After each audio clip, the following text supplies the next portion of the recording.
And I'll tell you what, I know we're getting close to the NRA's annual meetings coming up April 29th through May the 1st in Pittsburgh, PA, because for the next several Mondays, Hour 1 will become not Cam and Company on NRA News, but NRA Nuge. And Uncle Ted is with us right now. How are you, sir? The electronic effervescence with which I bring my spirit and attitude to the Cam party. Greetings and a happy springtime 2011 to you, Cam, and certainly all my fellow NRA members, my fellow National Rifle Association Board of Directors, and Wayne LaPierre and Chris Cox, and the great Larry Potterfield and Midway USA family that are just so amazingly generous. We have to talk a lot about that these next few weeks.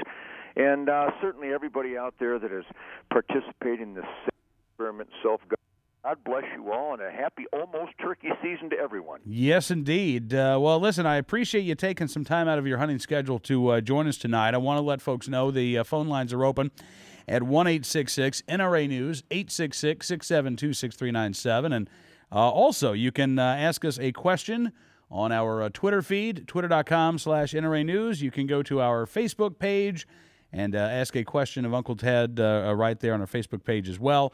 You can send us an email, ted@nranews.com, and you can talk back. So many ways to communicate with Mr. Ted Nugent. Does this mean, Cam, that once again you have appointed me communications czar of all things ballistic? Absolutely. I wanted to make sure we had that clear from the get-go. That title, I believe, cannot be rescinded. I think that is a lifetime appointment. By the way, Cam, if I may, I'd like to start out. I know I'm the interviewee and you're the interviewer, but this is a little different. I'm a bit different as a radio guest, am I not? Oh, I think that's fair to say. Yes. I think that would be. Fair to say. I have way too much energy. My piss and vinegar cup runneth over, and it runneth over on your radio show. But let me just say that once again, it's important to identify that when you have me, I am humbled. I am appreciative, deeply, deeply appreciative to get this opportunity to speak with people who obviously celebrate, care about deeply, and are equally deeply concerned about the freedoms and the God-given individual rights as guaranteed by our U.S. Constitution and Bill of Rights. But I bring you greetings from the greatest hunting season of my life. Not just great because of the absolute tsunami of backstraps. Not just great because all 3 Labradors are in rehab. Not just great because I had to hire the Boy Scouts from 3 states to clean my guns.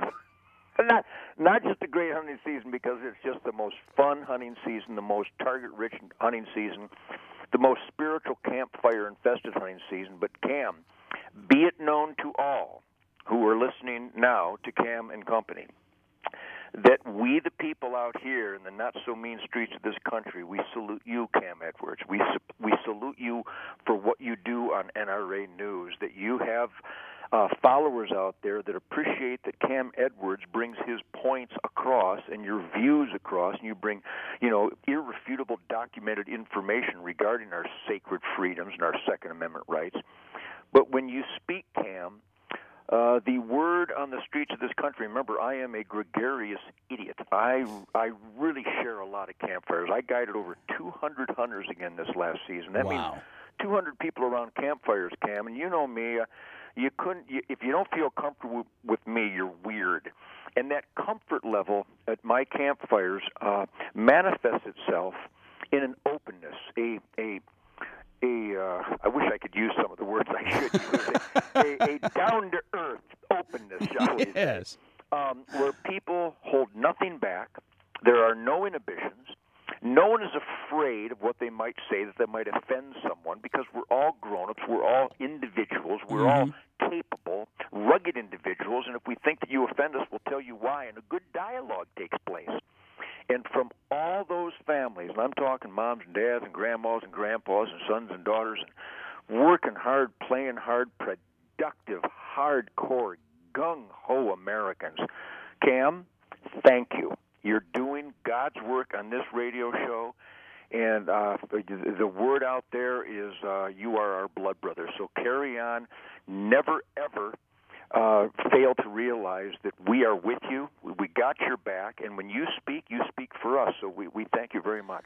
Well, I got to tell you, Ted, I'm absolutely humbled by that. But thank you very much, sir. I have a privilege every evening of getting to sit behind this microphone, and trust me, I like to think that I'm well aware of the privilege that it is. But I can't thank you enough for those kind words. It is a privilege and an honor. But let me take it one step further, if I may. Sure. And when I get over verbose on you, just start yelling, because I don't hear too good anyhow, especially on a radio show when I'm on the telephone.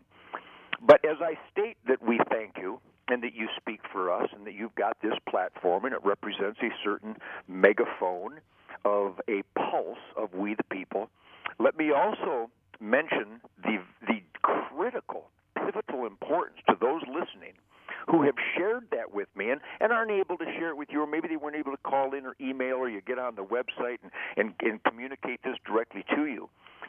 Many of those people that I talk to, I have a follow-up question when they make comments like that. Yeah. And I'll go, well then, what was the reaction when you called your senator and your congressman and you shared the information, Cam? And I catch them a little off guard. And many of the guys, and certainly a huge warrior, blood brother salute to the members of TedNugent.com Talkback. I guarantee you, every one of my blood brother senators and congressmen and mayor and governors and elected officials have heard from every single one of the people on TedNugent.com Talkback. But I also encounter those that go, well, I never really got around to it. I think we need to focus in the next few weeks before the NRA annuals, the 140th celebration of our right to keep and bear arms, that everybody listening needs to communicate with everybody they know who's not listening and turn up the damn heat. The only mortal sin of mankind is to sit by idly and allow things that we know are wrong to go unchecked. And the simple email, the simple phone call once a week, maybe once a month, maybe every quarter, but certainly minimum every few months, to those elected officials regarding this new horror of the ATF breaking the law and running guns into Mexico, issuing bean bags to our Border Patrol agents. Yeah. I mean, you're going to talk about all this stuff, and we're going to talk about a lot of it. But when anybody listening to Cam and Company and Uncle Ted right now hears something that causes you to furrow your brow, wince a little bit, and go, I don't like that, how can that be? Don't speak to the air. Don't speak to your buddy at the poker table. Don't speak to your buddy at the bowling alley. Get everybody you know to communicate with your elected officials and ask them how this can happen. Absolutely. You know, as a matter of fact, I got to tell you, I think it was the last time, maybe not the last time you and I talked, because I was in Vegas, but one of the last times that we talked, we were talking about the need to contact your representatives, and you said something that stuck with me, Ted. You said, if your elected representatives don't know who you are, you're doing it wrong. Yes, well, you're not even doing anything. And again, a lot of people are listening to me and going, yeah, Ted, we know this. Tell me something new. Well, again, I'm doing this to remind myself, to remind everybody who's already engaged, that we can all turn up the heat a little bit more. But the most important thing is those of us that do know that this experiment in self-government is indeed the only experiment in self-government in the history of humankind. And with this incredible honor comes a responsibility to participate. And the assault weapon, the so-called assault weapon ban would have never happened if the real gun owners and freedom lovers of this nation stood up. Ruby Ridge would not have happened if we had already established that we will not take that kind of abuse. This gun runner thing would not have happened. Agents would not be getting killed. We would not have areas along the United States border that are off limits to American citizens to make room for invaders. Cam! So that we need to turn up the heat now more than ever with the Mao Zedong fan club in the White House and the community organizer, Mr. Clueless Master Czar himself, flexible at the will of ultra-America-hating leftists. We can't wait for the wave to approach our front door. We got to start building sandbags protecting freedom way before the waves build steam. And that's what this show is certainly ultimately about. It's what the NRA as an organization is about, and it's what all freedom lovers have a moral, intellectual, and spiritual obligation to remain engaged with their family, friends, coworkers, people at church and school, communicate. When we see something we don't like, call your damn senator and be on record that your family doesn't like bean bags being issued to border agents, that we don't like when our government breaks the law. These are the kind of issues, and by the way, a 24-hour period will not take place where examples of this kind of outrage is occurring, and if we would consistently and constantly voice our absolute rejection of this kind of power abuse and corruption, it would start to go away faster than just that small army of activists are causing. I would like to see the small army of activists, and again, the NRA members who are activists, God bless you all. But those who know they can do more, and those who aren't doing enough, and some that don't do anything, dear God in heaven, in the name of freedom and individual God-given rights, let's get cracking. Ted, I tell you what, I cannot disagree with a single word that you said. Irrefutable truth. But let me just, you know, I'm an eternal optimist, right? As I am. So let me tell you, it could be worse here. I had a vision the other day, Ted. Let me share it with you. Charlie Sheen in 16, Sheen for president. It could be worse. Yeah, well, the way I look at it, there's good, bad, and ugly. You just identified the biggest bad and ugly there is, but the good still isn't good enough. For example, in that vein, even though it was a good shot of humor, who is the Republican presidential candidate going to be? Who do we absolutely spurt out a name of a leader, a real statesman that we're ready to get behind right now? Cam, there ain't one. Well, that's, you know, we've got the event in Iowa tonight. It's I early. understand. It's early still, Ted. I understand, but the point is that there was a real leader in these dangerous, dire times. He should be identified, or at least we should be able to go, what about so-and-so? And I know that I'm a big fan of Mike Huckabee. I'm a big fan of Mitt Romney to some degree. I'm a big fan of Newt Gingrich to some degree.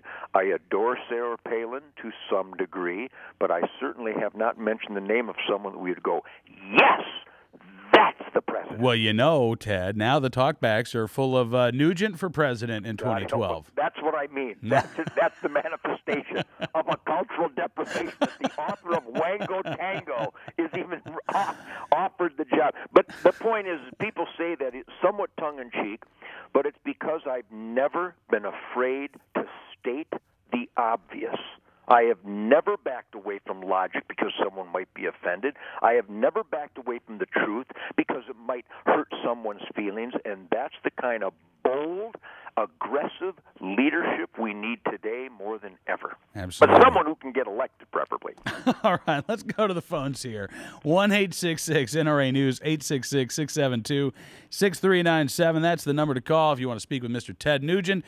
Let's talk to Anel in Milwaukee. Anel, how you doing tonight? Greetings, Anel. I'm doing good. I'm doing good. How you guys doing? Fantastic. What's on your mind? Well, I was just looking at the news today, and they was talking about the mayor, Tom Barrett, was talking about the situation with the guns up here, the gun laws up here. Yeah. And I was just wondering, have you ever heard that this morning or today? You know what? I actually just read a story about 20 minutes ago. Looks like Barrett was talking about the need to ban private transactions of firearms. Okay. Yeah, basically wanting every transfer of a firearm, even from father and son, neighbor to neighbor, to go through a background check in a federally licensed firearms dealer. Okay. That's the kind of stuff we need to remain ever vigilant against. That's the kind of stuff that our elected officials should hear from tens of thousands of NRA members and go, cut it out. That's insane. Yeah. Now, that's what he was saying today, Anel. He was talking because this rolling billboard from Mayors Against Illegal Guns, I guess, was in Milwaukee, and they want to do a heck of a lot more than just go after firearm sales. They've got a multi-point plan on how to go after the Second Amendment and the rights of law-abiding American gun owners. Well, why go to? Well, I was going to talk about going to gun owners. Why can't just do the criminals? That's a really good question, Anel. Ted, why is it that they always seem to want to go after the law-abiding rather than the ones who are breaking the law? And it's an important question because the abject defiance of the statistics that prove that every gun control law that has been enacted has actually rolled out the red carpet for criminals. Every study has proven that where there is fewer guns, there's a higher rate of violent crime. And if you want the highest rates of the most violent crime, go to places like Chicago and Washington, D.C., where up until just recently, you were forbidden to get downwind of a firearm. Where, conversely, where you have the highest number per capita of concealed weapons permits, you not only have a drastic reduction in violent crime, but assaultive-type crimes like carjacking and rape and assault, they don't just go down. In many instances where there are more concealed weapons permits known to be had, those kinds of crimes disappear. I'm for that. Absolutely. Well, Anel, I appreciate you calling into the show this evening, sir. Thank you, Ted. God bless you, man. Godspeed. Hope to see you down in Pittsburgh next month. Come on, baby. I'll be looking for you, man. Shake my hand. All right. All right. Thanks, Anel. And, we should mention, it's hard to believe, Ted. It is coming up end of next month, April 29th through May the 1st in Pittsburgh, PA. As you said, the 140th annual meetings. NRAAM.org is the website. Are you already prepping for the annual meeting? I was prepped in late December 1948. And I've been basically cocked, locked, and ready to rock, Doc, ever since. If you look under the word shootist in the dictionary, you see a picture of me naked with a middle finger. Oh, I'll be sure to stay away from that page. I'll take your word for it, really. I was still precious back then. I am so excited. I've got people that stop me everywhere I go. I travel a lot this time of year, recording, getting ready for the tour, and doing a lot of charity work with the military heroes and with our children's charities. And people I get along so wonderful with the greatest people in the world. And Cam, I think for the 10th year in a row, come Pittsburgh on April 30th and May 1st, I think the National Rifle Association annual meetings and exhibits in Pittsburgh will set another attendance record. I feel it coming. I hope that you're right. I think we're going to have a great turnout. I would love to see another record-breaking year in Pittsburgh, PA. Hey, I tell you what, it's 19 after the hour. Why don't we take a quick timeout? Phone lines are loaded up. We'll get to more of your phone calls, emails, tweets, Facebook questions. We've got a wealth of ways for you to talk to Uncle Ted tonight, and we'll have more with Mr. Ted Nugent when we come back to Cam and Company here on NRA Nuge.com and Sirius XM Patriot. 1-866-NRA News, 866-672-6397 is the number to call. You can also send Ted Nugent an email, ted@nranews.com, twitter.com/NRA News. You can give us a question on our Facebook page as well. And, Ted, I mentioned Mr. Sheen earlier. I've got to tell you, if you need a new TV show, and I think that you do, how about Surviving Nuge, the Celebrity Edition? You can I've been... Charlie Sheen, Lindsay Lohan, T.I. Really, there's no shortage of contestants. There's no shortage of deserving folks, is what you're telling me. Yeah. They go to the Uncle Ted, I Will Fix You Overnight camp, yes. The Surviving Nugent show, it's important to talk about that a little bit. Years ago, I think it's probably been about 6 years ago now, we had Surviving Nugent and then a Wanted Ted or Alive, where we took people who were not familiar with the shooting sports in most instances and who had never gone hunting before, spent much time outdoors, and we did fix them. And it was entertaining because there's nothing more entertaining to see someone who is literally clueless and disconnected from the good Mother Earth and where their life support system comes from. But the reason that Surviving Nugent and Wanted Ted or Alive, just like our Spirit of the Wild show on Outdoor Channel, was rated #1 for so many years, even on the reruns, and like Spirit of the Wild is today. But it was on VH1, Cam. It was on MTV. I know. We were in the in the eye of the enemy storm, and we had the highest ratings because even those who were inclined to reduce a precious living and breathing flesh and blood creature to the level of a Bambi cartoon character, once they see the truth in its rawest and most honest form, as I deliver, certainly on Spirit of the Wild, and that I delivered on those other shows, they kick, they click, their brain kicks in, and they immediately realize that hunting is pure, it's perfect, it's the only way to keep balance in the environment and to make sure that the animals don't overrun the carrying capacity of their habitat. And in fact, they all came away admitting live on MTV and VH1 that what Uncle Ted taught them is that not only is hunting essential, it's perfect for balanced biodiversity, but it's also the healthiest lifestyle in the world. Because I'm a limping 63 years old this coming year, and I have more energy, and I'm as healthy as a hound dog because of my hunting lifestyle. That's how I've always gotten high, the challenge, the discipline, the aim small, miss small discipline, the mystical flight of the arrow, being one with the wind, one with the spirit of the wild. And that's contagious when conveyed in an exuberant, honest, and passionate way, which I think if you review exuberant, honest, and passionate, that would be my M.O., and that's contagious. So I guess the best thing to take from that, it's good you brought it up, is that everybody out there listening to Cam and Company right now, I just heard a little piece about the USSportsman.org. Mm-hmm. You know, your membership in the NRA, and once again, I'll never stop saying this, giving away memberships in the NRA to everybody you know. That same contagiousness, luring people into the outdoor sports, or at least to vote for hunting rights, vote for fishing, trapping, gun ownership. You can accomplish that just by giving away an NRA membership like I did in the media, giving away the truth and the logic about sustained yield and about, carrying capacity of habitat and the ultra-healthiness of venison. That's what they'll get from the American Hunter magazine. That's what they'll get from the American Rifle magazine. I gave away 3 memberships today to my engineer. I'm in the studio right now making the coolest damn music of my life. I can hardly stand myself. John and Calvin and Dave, I gave them all 2-year memberships, and they're just giddy with anticipation because they're all shooters, but they're not NRA members. And of course, I have a rule: if you're not an NRA member, you can't hang with me, you can't record with me, you can't barbecue with me, and I won't acknowledge your existence. So I bought them memberships, and that's what everybody should do listening to Cam and Company now, is before Pittsburgh, give away that NRA membership to people in your lives, even if it's not someone close. But there's a lot of NRA members out there, Cam, whose immediate family members, their brothers that are now, they've gone their separate ways, and their uncles, and they've got friends that shoot and hunt and that love freedom and guns, but they're not members, for God's sake. Give away those members to kind of bait them in, you know what I mean? Yeah, absolutely. Absolutely. All right, let's go back to the phones here, 1-866-NRA News, 866-672-6397, and talk to Dennis in Louisiana. How you doing, Dennis? Dennis, greetings. I'm good, man. I love you guys. I love your show, man. I love your music, Ted, man. I love Stranglehold.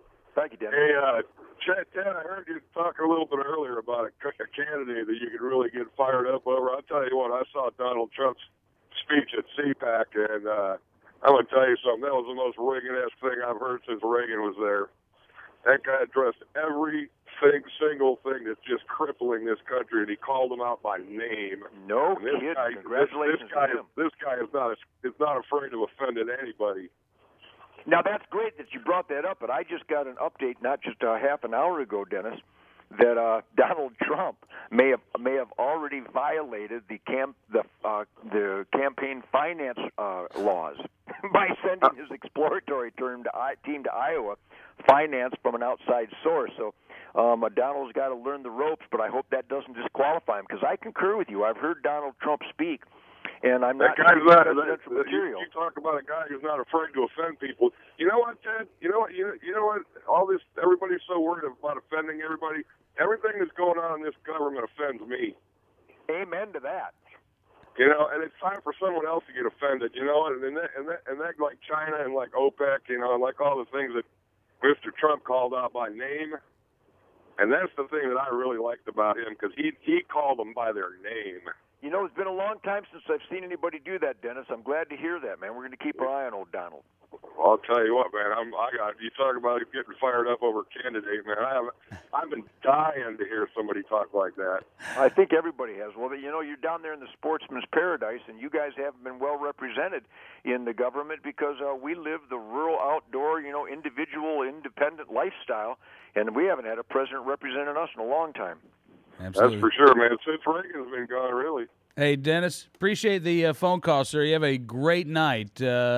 All right, let's stay with the phones here. Actually, you know what? I'm sorry, Ted. Let's switch to the talkbacks for a second. Kurt in Cedar Rapids, Iowa says, Cam, I read on the Des Moines, Iowa Register website that constitutional carry has failed to pass in the Iowa House of Representatives.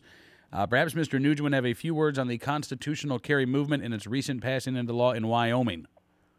Well, certainly, I've always stood loud and proud and unwavering in my absolute clear knowledge that God's gift to me of my individual right to life, that's my individual right to life, that God gave me the right to defend myself, and that our founding fathers wrote it down in the Second Amendment.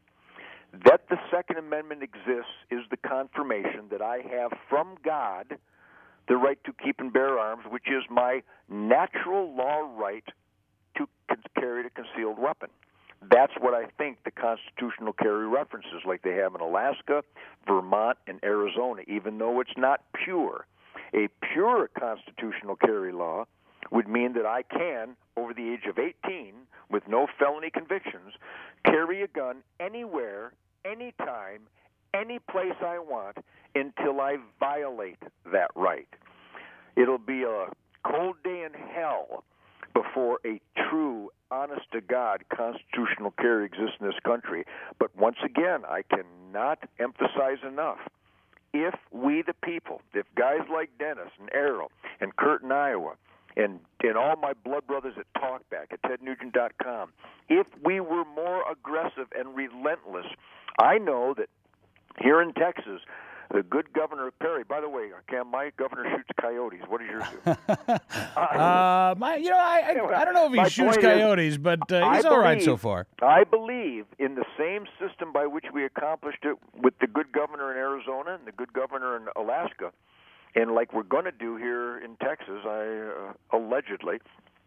I believe that we could get that accomplished across the board if we were more aggressive and if we stated our case more clearly. And once again, read the books by John Lott. John Lott's books and his articles prove irrefutably that more guns equals less crime, and that where there are more people with more guns on their person ready to rock, violent crime is drastically reduced. Now that we know how to drastically reduce violent crime, I recommend that we demand that policy. There you go. All right. From James in Texas, he says, Cam, maybe you could pass this along to Ted. I was reading in the paper that the Dallas-Fort Worth area is having a big problem with feral hogs throughout the metro, tearing up people's lawns, killing and eating people's pets, animal control and policing powerless to stop them. So I've got an idea.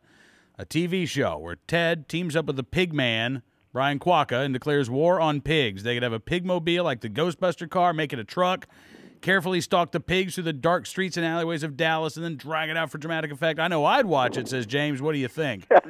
James, I love your idea, but I'm about a month ahead of you on that one, pal. Pigman and I, Mr. Quacca and I, have been in touch. We've met, we've strategized. Now, Brian's not going up with me, but in 12 days, I will be airborne in an Apache helicopter with my M4 machine gun, a LaRue Tactical 308, and a LaRue Tactical 223, and a Beretta 12-gauge extended magazine with triple-aught, 3.5-inch triple-aught buck. And I've been told by my helicopter pilot that in a single weekend, it won't be out of the ordinary for Uncle Ted to kill 1,000 hogs. Excuse me while I bend down on my knee and thank God for to being at the right place at the right time. And so where? I was going to say, where will you be? You'll be over a pig farm in Iowa somewhere. Where are you going to be flying over? Oh no, it's way worse than that. There's way more pigs where I'm going than on a pig farm in Iowa. No, James is correct. It's out of control. In fact, I just found out, I write a monthly article, a feature in every issue of Texas Fish and Game magazine and Texas Trophy Hunters magazine. I'm in touch with all the great men and women at Texas Parks and Wildlife. I'm a full-on Texan. Governor Perry and I communicate on a regular basis. And yes, the pigs are winning in Texas. And boy, could I tell you some stories about these damn hogs and Spirit Wild Ranch along the rivers nearby. I cannot nail down an ambush on these damn swine. I killed 7 in one night with my bow and arrow last month because it was just lucky. I had a perfect wind, and they showed up before dark. But James is correct. They've actually authorized poison now in Texas because even though Texas hunters are the best in the world and we're killing more hogs than anybody anywhere, we're not keeping up with the incredible production rate of wild pigs. So they're authorizing the poisoning. We're doing more and more helicoptering. But by the time I talk to you at the end of the month, Cam, I will have some pigs from helicopter stories that will make you weep tears of joy and envy, I might add. But, boy, I've been practicing from the rooftops, and I know you have to lead them from the rear.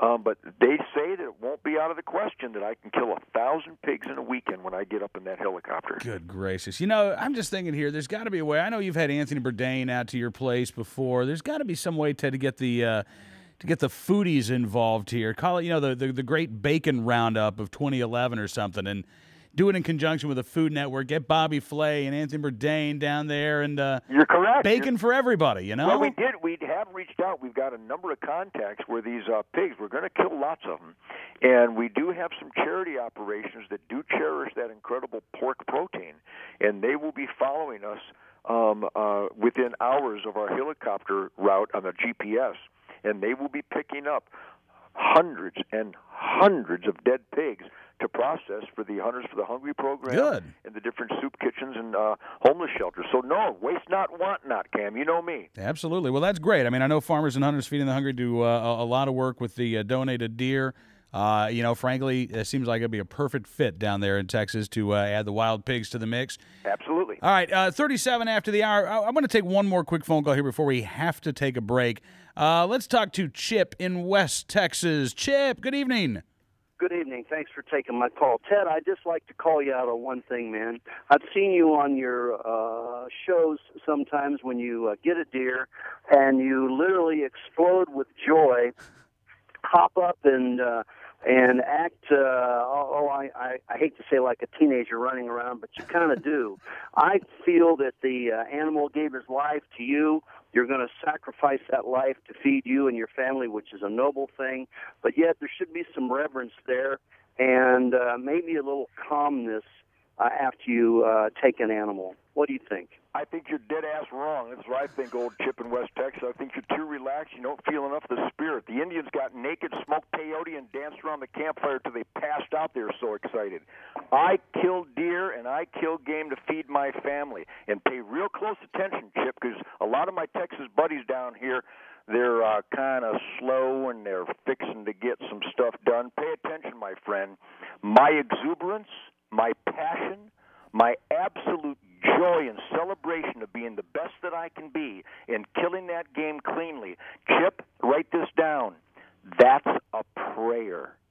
I am praying at the side of the beast the way that I pray. You pray the way that you pray, I'll pray the way that I pray. And by the way, Chip, the reason Ted Nugent Spirit of the Wild is the number one watch show on the Outdoor Channel for over 16 years now is because of my energy, my passion, and my exuberance. I ain't backing it down. Chip, appreciate the phone call, sir. Oh, sorry, Chip. Did not mean to cut you off here. It is 39 after the hour.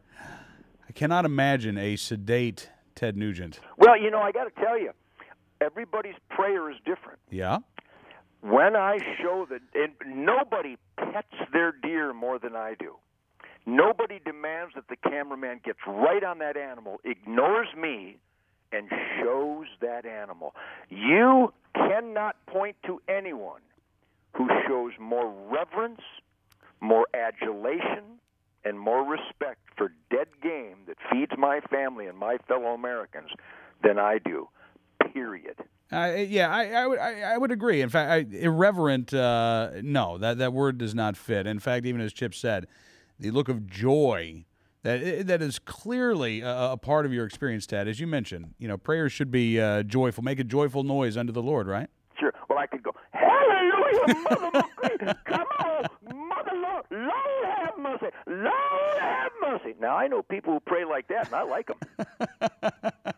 All right, we're going to take a quick time out. We've got more with Ted Nugent coming up right after this. Actually, right now, it's NRANuge.com, 1-866-NRA News, 866-672-6397 is the number to call if you'd like to speak with Mr. Ted Nugent. You can tweet us at twitter.com/NRA News. Email ted@nranews.com, or you can give us a question on our Facebook page as well.